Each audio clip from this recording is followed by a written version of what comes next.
everything. Ang ating pong tatalakayin sa hapong ito ay tungkol po sa eggplant or talong sa Tagalog. So, tayo ho ay gustong-gustong kumain ng talong, ano? At kahit pretuhin mo lang or lagyan mo ng itlog, napakasarap po, ano? Kaya lang medyo iba na ho ang eggplant ngayon, unlike before.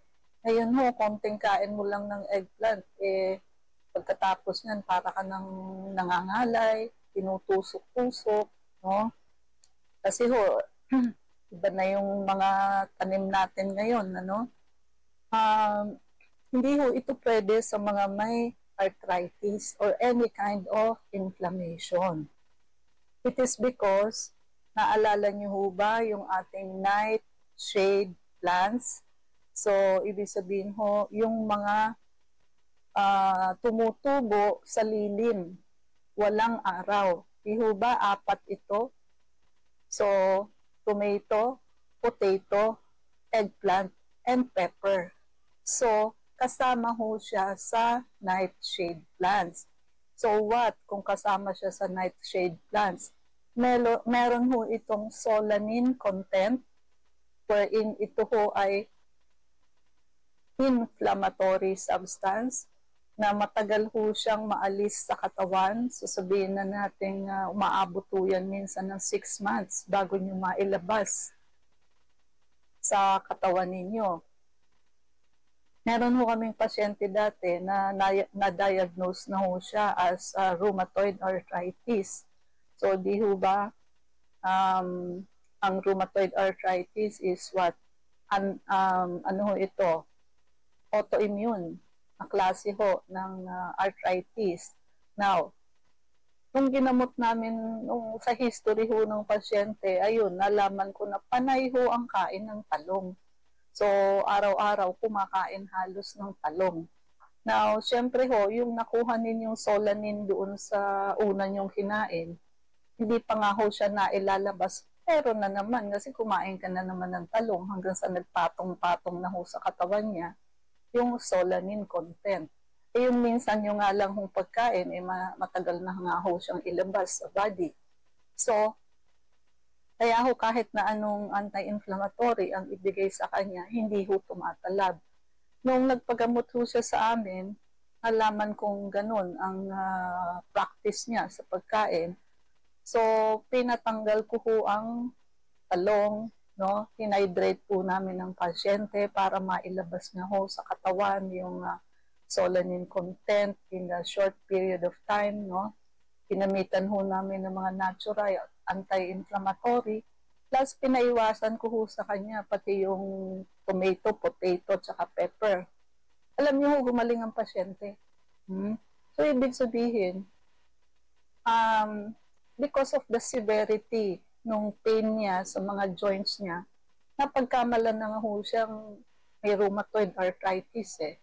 Kasi syempre ho, matapang nang ibibigay sa inyo, steroid, methotrexate, yung mga gamot sa cancer, to think na hindi naman ho pala talaga rheumatoid arthritis. No? So, kung ano ho yung kinakain natin, it matters. Ha? You are what you eat. Tandaan nyo ho yan. So, kung mataba ho kayo, sobrang taba ninyo, yan ho kasi yung ipinapasok ninyo sa katawan ninyo. Meaning, sobra-sobra ho yung ipinapasok ninyo, kaya ho, ang taba-taba ninyo. No? So, kung ano ho yung health ninyo, kung ano yung itsura nyo, yan ho ang klase ng personality na meron kayo. So, kung sobrang taba ho ninyo, it reflects, wala ho kayong self-control. No? Kasi ho, hindi man kayo magsalita, yun ho ang itsura ninyo sa mata ng ibang tao. Sobrang taba. So, kahit hindi kayo nagsasalita, alam na ng tao na super dami kayong kumain at kain kayo ng kain. Di ho ba? So, pipiliin nyo ho ang kinakain ninyo at yun nga ho, sabi natin, knowledge is power. Kaya maganda ho yung nakikinig ho kayo sa mga ganitong health show para ho nalalaman nyo yung mga katotohanan or facts sa mga pagkain, no? Kasi, ayun ho, no, malaki ho ang maisasave sa health ninyo na dapat hindi kayo nagkasakit kung nalalaman nyo lamang ho yung mga importanteng facts about food. Like ito, nightshade plants. No? Hindi ho alam ito karamihan ng ibang tao na ang tomato, potato, at eggplant and pepper ay pro-inflammatory. Lahat ho yan magkukos ng pain at pamamaga sa inyong katawan. No? Marami hong kumakain ng french fries. Hindi nyo ho alam, may solanine content din ho yan. No? Kamatis. Subukan nyo ho pag palagi kayong nagsasawsawan ng kamatis. Pero siyempre, bulk ang makakain ninyo dahil masarap po yun. Lagyan nyo ng patis. Tapos may pinirito kayong isda. Ano?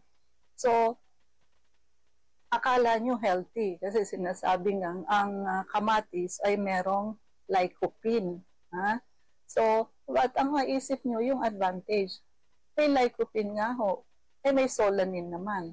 Ang naha-highlight lagi lang ho yung lycopene. Hindi ho naha-highlight na meron yung solanine content. Kaya po, dapat alam nyo yung good and bad doon sa pagkain. Kadalasan ho kasi, lalo na sa mga commercial, ang hina-highlight lang po is what? Yung good. Like yung mga commercial ho sa oatmeal, di ho ba? Ang hina-highlight doon is what? Yung fiber, which is good for the stomach and good for the colon. Fiber ho kasi, magbabowel movement kayo every day. But, hindi ho na-highlight na ang oatmeal is very rich in uric acid, purine. Marami ho siyang purine. Na ang purine ho, kapag yan ay na-metabolize ho, the end product is uric acid. Napakarami hong tao, lalo na elderly, hindi po alam yan. So kaya, pag tumanda, kasi ho kung mag-oatmeal araw-araw, ginagawa nilang breakfast. Kung paminsan lang, okay lang naman ho. Pero wag araw-araw. Kaya makikita niyo ho ang mga daliri ng mga mahilig kumain ng oatmeal. May mga bukol-bukol ho yung kanilang fingernails sa kamay.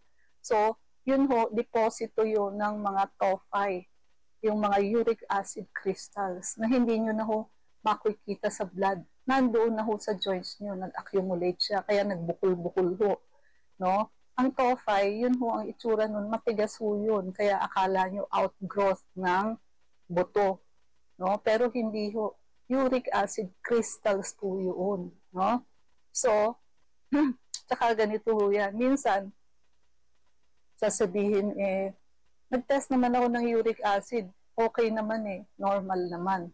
Normal ho, kung nalipasan na, halimbawa 2 weeks after, saka kayo nagpa-blood test, pero hindi nyo na ho yan mahuhuli sa blood. Mahuhuli nyo lang ho yan na mataas sa blood kung kakakain nyo lang ho within the week.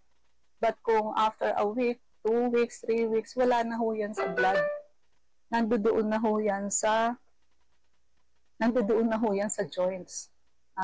Magiging crystals na ho yan. At yun, magiging tophi ho yan. Accumulation ng uric acid crystals. No? So, kaya huwag kayong masyadong maniwala sa commercials because ang pinakikita ko dyan is yung good lamang. Yung bad ho, itinatago yan. Kasi to promote their products. Kaya kayo by yourself, pag nakikinig kayo sa ating talakayan, nalalaman nyo ho both sides. So, hindi na ho kayo pwedeng lokohin ng mga commercial. No? Kaya ho, ang taong high blood, ang uric acid ho kasi, pagka marami kayo niyan sa blood ninyo, magaling ho yan magpataas ng BP. Ang BP nyo ho kayang itaas ng uric acid sa 180, 200, 220. While kung cholesterol ho ang nagpataas sa BP ninyo, nasa mga 160 lang ho yan, 150. No? So, ibig sabihin, mas nakatataas pa ho ng BP ang uric acid kesa sa cholesterol.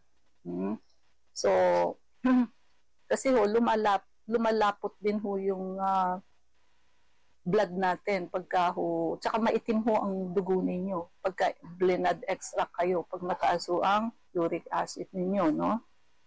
Ang eggplant ho is low. So, ang eggplant ho, ang calories niya, 25 kilocalories. So, mababa ho ang calories niya. Ang carbohydrate niya, 6 grams, protein, 1 gram, fats, 0.5 grams, fiber, 3 grams, at may mga vitamins din ho ito, no? Like vitamin C, vitamin K, and vitamin B, like especially vitamin B6. May minerals din ho ito such as potassium, magnesium, and manganese. Ang health benefits po nito, very rich in antioxidant ho ito, no? May anthocyanin ho ito which is responsible doon sa purple skin niya, di ho ba parang ma-violet ang kulay niya. Basta ho bluish at purple, anthocyanin ho yan. Meron ho yung antioxidant. Particularly, nasonin. Yun ho ang pangalan ng anthocyanin niya. Tumutulong ho ito to fight oxidative stress, to protect cells from damage and reduces inflammation. Nakatutulong ho ito sa puso. Maganda ho ito sa puso dahilan sa fiber content niya, no? So, siyempre ho, pag maraming fiber, naibababa ho ang cholesterol level at yung potassium content ho niya nakaka-aid sa pag-maintain ng healthy blood pressure. Basta ho potassium, tandaan ninyo, nakakababa ho yan ng BP. At nakatutulong din ho ito sa pagbaba ng sugar. Yung fiber ho sa eggplant, nakaka-slow down ng sugar absorption. Making it a good choice for people managing diabetes. At may polyphenols din ho ito, anti-cancer property ho ito by inhibiting tumor growth and preventing the spread of cancer cell. Weight management, so syempre low in calories, high in fiber ang talong, so nakaka-promote ho ito ng satiety. So madali ho kayong mabusog and nakaka-support ho ito ng weight loss effort, no? So ayun po, masarap ang eggplant.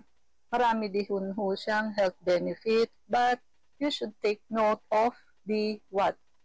Yung solanine content. So, kung kayo ho ay taong maraming pain, may arthritis, mamamaga, then eggplant is not for you, no? Paminsan lang ho ang kain ninyo. Hindi ho pwede yung, may mga tao ho kasing sobrang hilig sa talong. Halos araw-araw ho talaga may eggplant sa kanilang diet. So, hindi ho pwede yun. Depende ho sa kondisyon ninyo sa katawan. The older you are, ayan, mas marami na ho may rayuma. Kaya, pagka nag-iedad na ho, wag na hong mag-eggplant palagi. Lahat ho ng nightshade plants, tomato, potato, eggplant, pepper, iwasan nyo na ho if you are already elderly and if you are diabetic. And wake up call po sa mga may diabetes and sa mga gusto kong pumayat. May bago ho tayong napaka-effective na treatment. Sigurado kung maibababa ang sugar nyo agad at yung mga gustong pumayat, talaga hong papayat kayo without any effort. Pati ho sa diabetes, without effort, makikita nyo ang sugar nyo talaga hong bababa. Huwag nyo na hong hintayin na kayo ay magkaroon ng mga komplikasyon. Ang nakamamatay ho sa diabetes, hindi yung sugar mismo, kung hindi ho yung mga komplikasyon. Now na po, huwag nyong ipagpabukas at bago pa humahuli ang lahat. IB, mga numero. Para po sa mga nais magtanong, mag-text po kayo sa 0922-875-2899. Pagtanong ni 8160. Doc, paano magpurga nang di mo nararamdaman yung worm paglabas sa ano? Okay, so maganda naman yung tanong. Nararamdaman ba yun? Oo, kasi buhay yun eh. Kaya nga may mga mother ho na ayaw magpurga ng anak kasi sila mismo takot ho sa worm, no? So pagka ho talaga ginamit nyo yung synthetic na anti-parasite, talaga hong buhay yan, lalabas, no? But sa atin hong clinic, yung ating anti-parasite, hindi na ho buhay kasi malalansag-lansag na ho yan sa loob pa lang ng inyong katawan.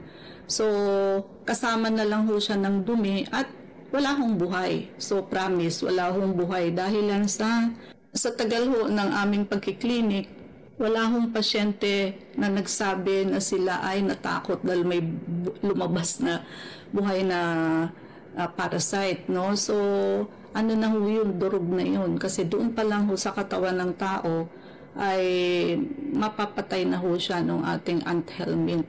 Plus, meron pa ho kaming Rife machine wherein ipoprogram ho namin yung parasite, general parasite, tapeworm, roundworm, no? So, ganun po, specific, schistosomiasis. So, ipoprogram ho yun. Yun ho ang lalabas na frequency. Pat-penetrate ho yun sa katawan ng pasyente. Kaya minsan kahit hindi pa ho umiinom ng detox, sa pagba-blood cleansing pa ho, palang kasama na ho yung Rife machine na pinoprogram ho ang parasite, ayun ho, doon pa lang napapatay na ho inside. So, may testimony ho dyan yung mga yaya ng mga bata na nagpupunta rito sa amin. Minsan magkukwento yung yaya, nagpupo yan ng dead parasite, no? Sabi. Hindi naman ho nag-Rife machine yung bata, kaya lang pasok-labas ho doon sa kwarto na may Rife machine. So, ibig sabihin ho, kasi within 60 square meter, matatamaan ho kayo noon, no? Kung wala kayong parasite, it's okay, it will not harm you, no? But kung meron, God bless you dahil nakalibre ho kayo ng anti-parasite protocol, no? So sa amin ho kayo mag-detox para wala hong alive na parasite na lalabas sa inyo. So hindi ko matatakot, no? And walang tayong oras. So mangyari po lamang na kayo magpalista kung kayo ay magpapacheck up. So Unit 1101, Clinica Medica 101, Centuria Medical Makati, Salamanca Street Corner, Kalayaan Avenue, Makati City. So ang landmark ho natin is along Makati Avenue, yung corner General Luna Street. Everyday ho bukas ang clinic, pati na rin Saturday and Sunday, and even holidays. Kailangan lamang ho magpalista kayo ahead. Ay din mga numero. Pwede po kayong tumawag sa 546-9412, 0922-875-2899. Pwede rin po kayo mag-text sa 0925-896-1689 at 0917-810-6169. Prevention is better than cure and health is the best investment.